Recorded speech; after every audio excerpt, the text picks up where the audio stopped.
I was on a pathway of emotionally eating myself alive. I would have a burning feeling in my chest every day due to the stress and the anger and the frustration, and it had nowhere to go. So I was really kind of in a tough spot. Oh, Steve, it's been night and day difference. I've been given tools to kind of define what I'm feeling, and it gives it names, and it takes away the power.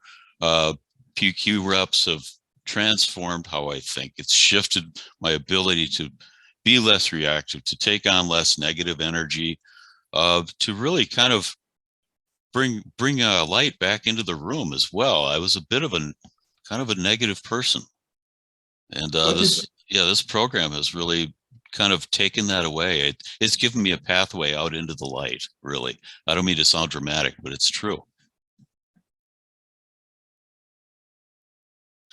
There's,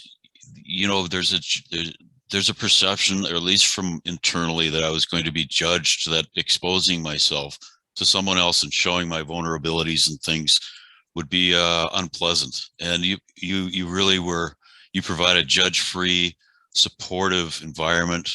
You've been very gracious, even when I've had questions offline, sending them to you, and you really have responded quickly. And you always seem to have a sage solution for my places where I got caught and stuck on things. Oh, don't suffer another day. Find this program gives you the tools to deal with you and everyone around you. It doesn't change your surroundings. It changes you and your perspective. And it's a night and day difference. You don't have to change the world. And I've learned that you can just change your perspective.